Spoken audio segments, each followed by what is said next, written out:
Olá, boa tarde. Boa tarde. Boa tarde e um ótimo almoço para você em casa ou no trabalho. Quarta-feira agitada, viu? E a gente conta tudo para você. É tempo quente em Brasília. Presidente Dilma Rousseff enfrenta um fogo triplo, que não falta é munição. A gente explica. Freio de mão puxado nas montadoras. Com queda nas vendas, o setor automobilístico reduz a produção e fecha 14 mil postos de trabalho. E a Santa Casa de São Paulo decidiu demitir 1.500 funcionários na próxima terça-feira. E esse corte vai complicar ainda mais a vida de quem precisa do serviço público de saúde. Um toque pessoal no ambiente de trabalho. Fotos, outros objetos podem ajudar o rendimento na vida profissional. Hoje é dia de dica de leitura e para criançada, hein? Criança de todas as idades. Uma princesa, nada boba. Stephanie é uma menina negra que quer ser princesa, mas acha que não pode por causa da cor da pele dela. E com ela, a gente descobre que as mulheres negras podem muito mais. No esporte, uma aventura ladeira abaixo, ou melhor, muralha abaixo, com as bicicletas na muralha da China. Fique com a gente, sabe o que acontece de mais importante no Brasil e no mundo? A partir de agora. Já dizia o poeta, beleza é fundamental. Não estou falando só da beleza feminina, mas a beleza de um modo geral, né? A filosofia já falou muito disso, o quanto a beleza, o belo é importante para a gente. A gente começa de um jeito bonito, olha só, pincéis cheios de cor nas mãos de crianças com síndrome de Down e deficiência intelectual completam telas em branco com muito mais do que talento e criatividade. As obras, além de belas, são uma forma de desenvolvimento e de inclusão. Arte para se expressar e para se admirar. Os trabalhos podem ser conhecidos até sexta-feira na Oficina Cultural Oswald de Andrade. Exposição de arte como manda o figurino. Cada uma dessas obras nasceu de pinceladas precisas dos artistas no trabalho lento e delicado do Instituto Olga Koss. Aqui, pessoas com deficiência intelectual e síndrome de Down descobrem para que serve a arte. Prazer. E o prazer começa ao escolher uma obra famosa e depois poder se colocar dentro do quadro. É um momento que eles podem se expressar artisticamente e expressar o seu próprio eu. Uma válvula de escape que você esquece do mundo. São 8 semanas de estudos e as obras surgem aos poucos. Vão para as galerias de arte e de lá para o mundo. Dá orgulho, sim. Que diferença faz a arte para essas pessoas? Ela dá uma validade, ela valida o que a pessoa tem para mostrar, ela valida a pessoa como cidadã.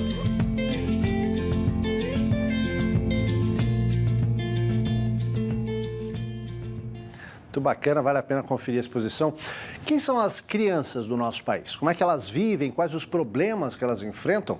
A Fundação Abrinq fez um verdadeiro raio-x da infância e adolescência no Brasil. Todo esse banco de dados está agora disponível na internet e aponta que áreas aqui precisam de mais atenção, né?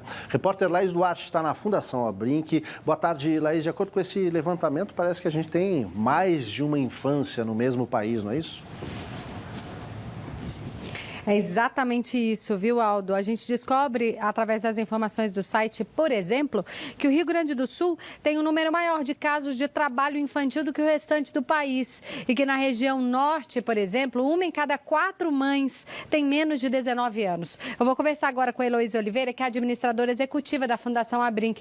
Heloísa, boa tarde. A informação é uma ferramenta importante para a gente melhorar a situação das nossas crianças e adolescentes?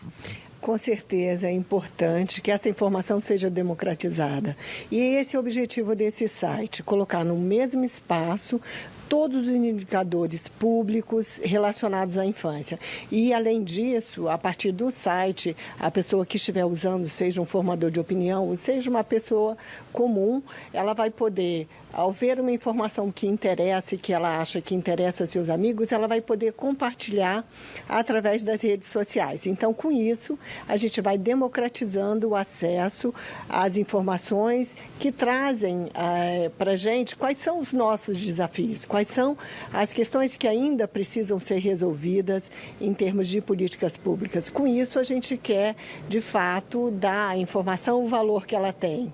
Ok, muito obrigada pela participação. Olha só, todas as informações é possível encontrar no site observatoriocriança.org.br, que entra no ar daqui a pouquinho, às 14h. Aldo.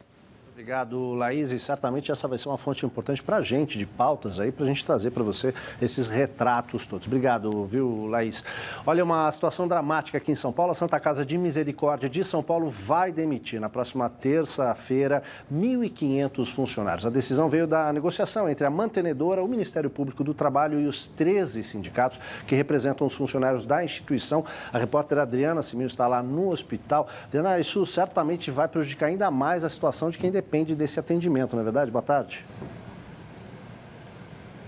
Oi, Aldo. Boa tarde para você, boa tarde para todo mundo. Pelo menos é o que parece, né? 1.500 funcionários demitidos significam mais de 10% do atual quadro da Santa Casa, que tem no total 10.500 funcionários. A partir da semana que vem vai ficar só com 9.000. A assessoria de imprensa da Santa Casa diz que o atendimento vai continuar sendo feito normalmente, porque o quadro de funcionários vai ser reorganizado. Entre esses mais de 1.500 funcionários demitidos estão 184 médicos, 6 técnicos de segurança e 1.000 trabalhadores da saúde, entre eles 91 enfermeiros. E a gente vai conversar agora com o Péricles Batista, que é diretor do Conselho Fiscal do Sindicato dos Enfermeiros do Estado de São Paulo, para entender qual que é a contraproposta que o sindicato tem agora para a Santa Casa. Boa tarde, Péricles. Boa tarde.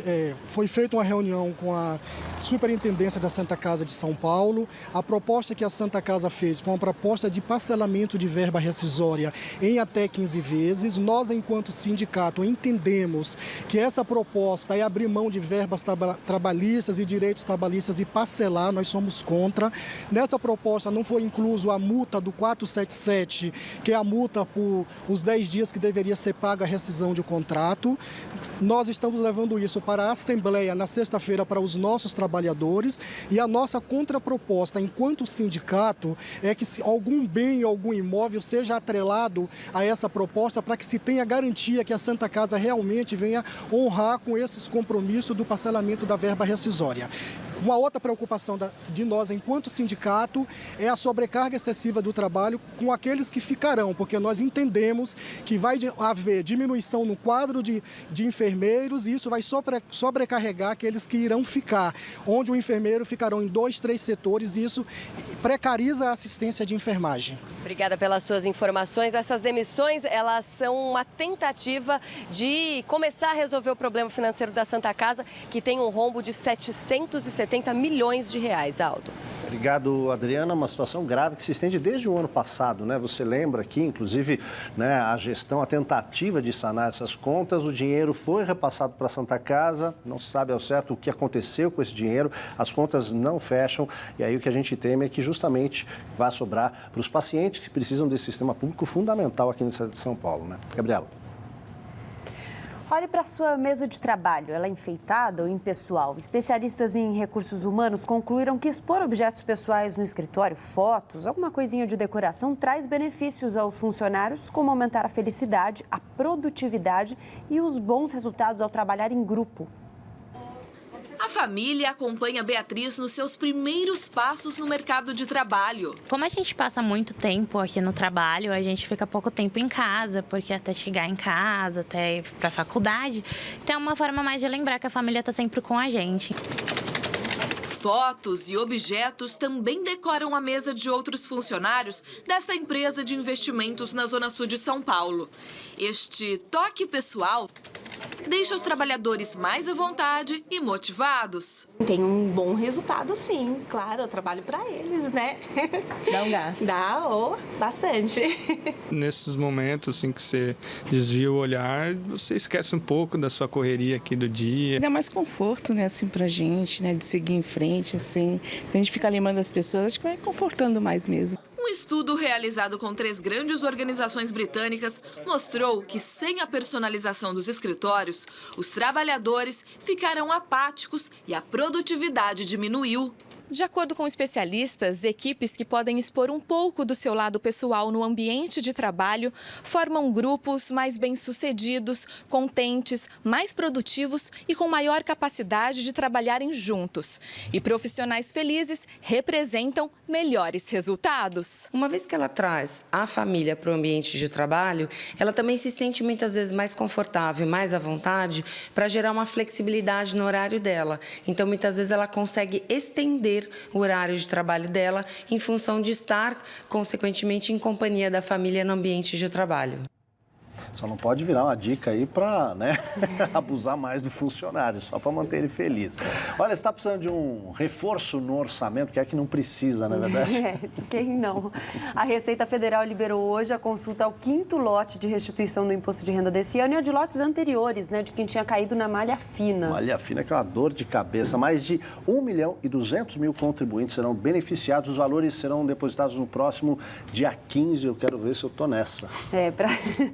O pior é quando você já está em anteriores e continua apertado. Para saber se o dinheirinho saiu, é só entrar no site receita.fazenda.gov.br. E olha, terminou a rebelião de presos na Penitenciária Estadual de Londrina, no Paraná, onde 10 pessoas foram feitas reféns. Foram 24 horas de tensão. Os presos tentaram uma fuga em massa durante a madrugada, a segunda desde que o motim começou. Eles tomaram o telhado do presídio, puseram fogo em objetos e se comunicam com celulares e rádios.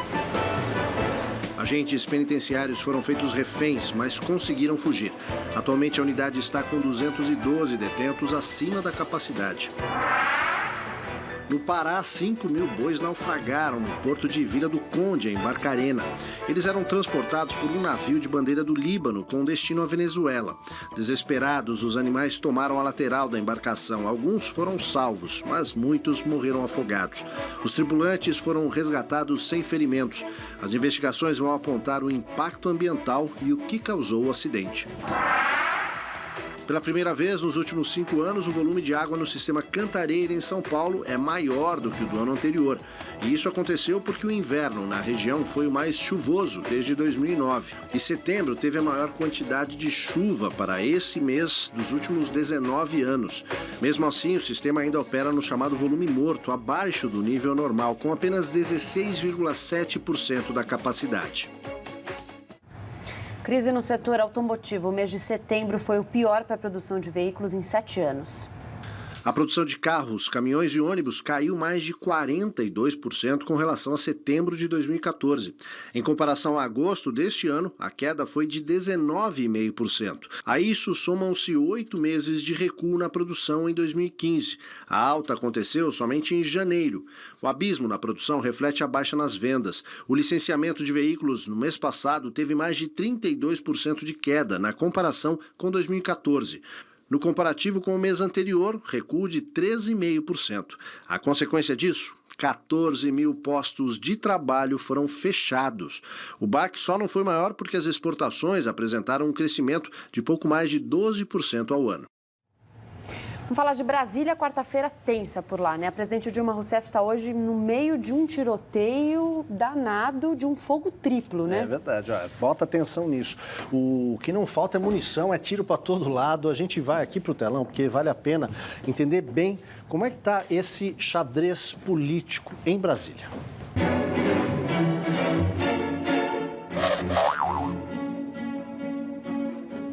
A brincadeira não, viu? A situação é bem complicada. Os 3 focos estão aqui. O governo tenta resistir a essas 3 frentes. O Congresso, o Tribunal de Contas da União e o Tribunal Superior Eleitoral.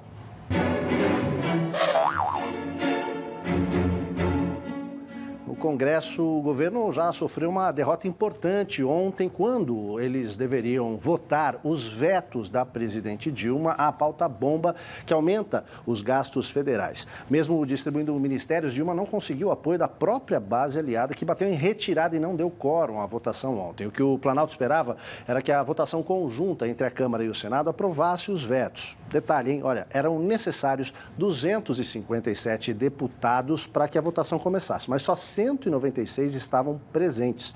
Portanto, a votação foi adiada. 9 minutos depois, na convocação para tratar de outros assuntos, 290 deputados assinaram presença, um descontrole total do governo em relação à própria base aliada, apesar de toda a distribuição de cargos nos ministérios, né? A votação ficou para hoje e, aliás, já começou, estava convocada agora para as 11 da manhã.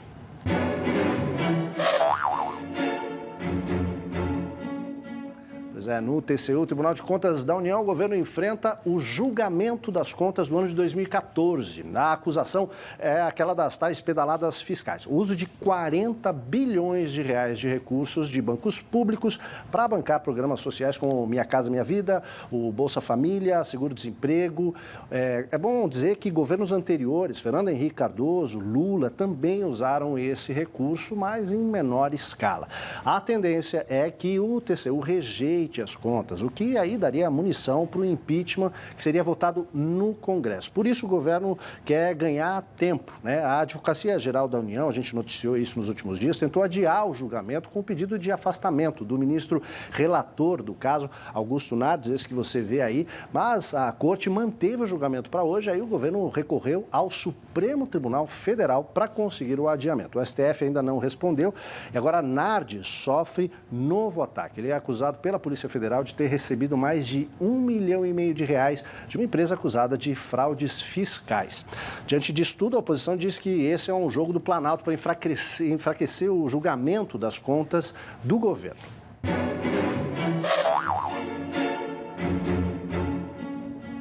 Então, aqui é onde a porca pode torcer o rabo definitivamente. Finalmente, a maior ameaça ao governo agora está aí no Tribunal Superior Eleitoral, que vai julgar o financiamento da campanha que elegeu a chapa de Dilma Rousseff e Michel Temer. A acusação é de que tenham sido usados recursos desviados da Petrobras e de outros focos de corrupção. Essa ação foi proposta pelo PSDB em janeiro. Havia sido arquivada em março, o PSDB recorreu e agora a corte decidiu autorizar a investigação. Os prazos ainda não estão definidos, mas Dilma e Temer terão que provar que o dinheiro usado na campanha veio de fontes lícitas. E olha um detalhe, viu? É a primeira vez na história que o TSE autoriza uma investigação desse tipo contra um presidente da República em exercício, que pode resultar aí na impugnação do mandato, portanto, a convocação de novas eleições. Por isso eu disse que aqui é onde a porca pode torcer o rabo. Gabriela. Que confusão, hein? Olha, o estado de São Paulo vai ter um cadastro de peças de veículos que passaram por desmanches. A medida quer diminuir o comércio de peças ilegais e diminuir o furto e o roubo de veículos. Esse programa garante que o cidadão consulte através da internet a procedência das peças. Cada uma delas terá fixado um código de série chamado QR Code, que garante se ele está comprando um produto de procedência ou não. 405 estabelecimentos já foram incluídos no sistema e mais de 12 mil peças já foram cadastradas. O Detran vai publicar uma portaria estipulando um prazo de 30 dias para que as empresas cadastrem as suas peças através do portal www.detran.sp.gov.br. O consumidor vai poder ter segurança, porque ele vai poder comprar uma peça que tem o rastreamento online, tem o código de barras e ele sabe então que está comprando uma peça que não alimenta a cadeia do crime que mata pessoas.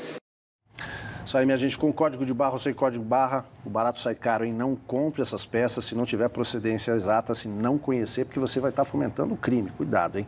Vamos falar para um assunto mais leve, agora a dica de leitura, não é isso aí? Isso aí, um dia das crianças no fim de semana, livro para criança. A dica de hoje é de um autor brasileiro, o livro Uma Princesa Nada Boba. É a história de uma menina que às vezes sonha em ser princesa, mas ela não entende por que não pode. A menina é negra, nas histórias que ela conhece, as princesas nunca são negras. Por que a cachinhos tinha que ser dourados? Ela pergunta. Mas um dia ela descobre uma infinidade de histórias com rainhas e princesas negras. Junto com a menina, a gente vai conhecendo um pouquinho de histórias ancestrais que começaram na África, mas tem tudo a ver com o Brasil. A gente aprende, por exemplo, sobre Yansan, é uma princesa que viveu onde hoje é a Nigéria, corajosa, linda, poderosa e diz a lenda comanda os ventos e as tempestades.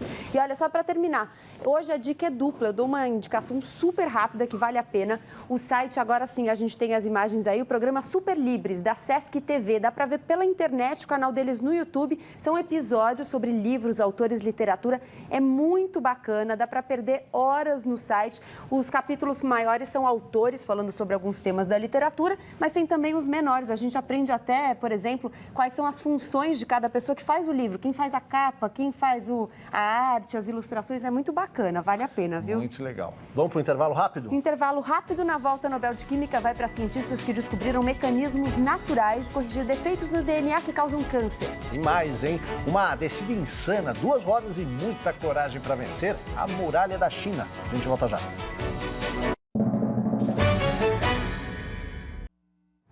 Estamos de volta, 12:22, notícias internacionais, situação mais complicada na Síria. A Rússia agora foi por ar, agora vai por terra, é isso? Isso, quem confirma essa informação é a OTAN, que é a Organização Militar do Ocidente. O que eles dizem é que, além de soldados russos, tem os mercenários pró-Rússia que também estão atuando ao lado dessas tropas. Situação bem complicada e a pressão é para que agora eles se unam, porque Estados Unidos atacando de um lado, Rússia de outro não vai levar nada, então que eles trabalhem juntos. E quem está no meio disso, os refugiados, faz tempo que a gente não fala deles, voltamos a falar agora porque tem novidade aí, veja aí. A operação militar da União Europeia no Mar Mediterrâneo entra em nova fase e começa a abordar barcos suspeitos para interromper as travessias feitas por traficantes de pessoas. Embarcações precárias continuam tentando levar refugiados para a Europa. Essa semana, autoridades da Líbia encontraram 95 corpos na costa depois que um barco afundou. O diretor do Comissariado da ONU para Refugiados na Europa alertou que o espaço que o continente abriu para os refugiados ainda é muito pequeno e pediu que se faça mais por eles. Em meio à escalada de violência com palestinos na Cisjordânia e em Jerusalém, o primeiro-ministro israelense Benjamin Netanyahu adia uma viagem oficial para a Alemanha. Milhares de pessoas protestam contra a morte de uma menina de 12 anos baleada ontem durante confrontos entre palestinos e israelenses. Nos últimos dias, ataques de palestinos mataram 4 israelenses em Jerusalém. O exército de Israel respondeu com violência e demoliu a casa de 2 famílias que tinham membros suspeitos de envolvimento nos crimes. O Prêmio Nobel de Química vai para trio de cientistas que descobriu mecanismos naturais para consertar defeitos que surgem no DNA ao longo da vida. Vão dividir o prêmio Paul Modrich, dos Estados Unidos, Aziz Zankar, da Turquia e Thomas Lindahl, da Suécia. A descoberta deles contribuiu para pesquisas sobre a origem de alguns tipos de câncer. Vamos à hora do esporte. Cado Cortez, boa tarde, bem-vindo. Boa tarde, Gabi, tudo bem? Boa tarde, Aldo. Vamos à hora do esporte de hoje. A gente começa falando, já que é uma semana que não tem futebol, né? Não tem Copa do Brasil, é a semana FIFA, com rodada de eliminatória e também eliminatória tanto na Europa quanto na América do Sul. Convidado pela Liga de Basquete Norte-Americana, a NBA, o time paulista de Bauru. O Bauru vai fazer a sua primeira participação na pré-temporada e busca uma vitória inédita para o Brasil. Vamos ver. Depois de se sagrar vice-campeão mundial de clubes no mês passado, quando perdeu para o Real Madrid na série melhor de 2 jogos, a equipe comandada por Guerrinha se lançou ao mundo e realizou o primeiro treino nos Estados Unidos. Hoje à noite encara o New York Knicks no Madison Square Garden. Os jogadores tiveram contato com as regras da NBA, com a linha de 3 pontos, que é mais distante, e o tempo de jogo, 12 minutos por quarto. E na segunda-feira, o time bauruense treina no New York Academy Center, em frente ao Central Park, quando vai jogar contra o Washington Wizards. Muito bem, essa é a segunda vez que um time brasileiro já vai aos Estados Unidos. Ano passado, o Flamengo também fez uma participação na pré-temporada da NBA. Os brasileiros Thomas Bellucci e Teliana Pereira estrearam no ATP 500 de Pequim e não tiveram vida fácil. A brasileira começou bem, mas não teve forças para sustentar o jogo contra a atual 7ª do mundo. Depois de vencer o primeiro set, a tenista 52ª do ranking acabou derrotada de virada por 6-3, 0-6, um pneu e 4-6, dando adeus à segunda rodada do torneio. Campeã do US Open em setembro, Flávia Pennetta terá agora pela frente a russa Anastasia Pavlyuchenkova, 32ª do ranking mundial. No masculino, Tomás Bellucci foi superado com certa facilidade pelo espanhol Davi Ferrer.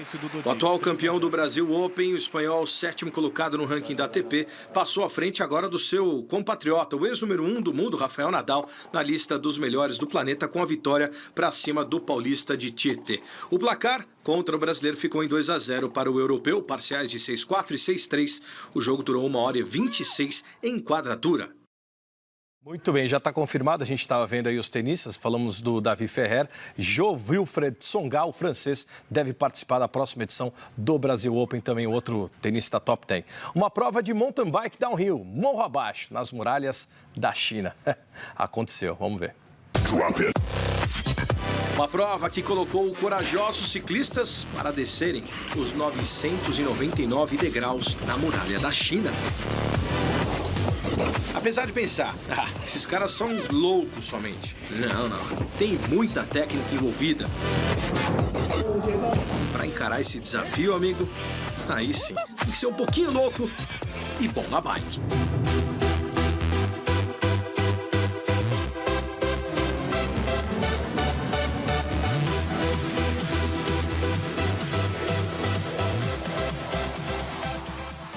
Tem uma prova que é um pouquinho parecida aqui no Brasil, a descida das escadarias de Montserrat em Santos. Dá para encarar, Aldo, com a dobrável? De jeito nenhum. Vai aparecer um ciclo com rodinha. Valeu, Cadu. Obrigado. Até amanhã. Tchau. Isso aí, minha gente. JC1 fica por aqui. Mais informações sobre o Brasil e o mundo, sabe lá, né? Tecla www.tvcultura.com.br/jornalismo. Ótima tarde para você. Agora tem JC Debate, que hoje fala sobre a sexualidade na infância e na adolescência. A gente volta amanhã ao meio-dia. Uma boa tarde para você. Tchau.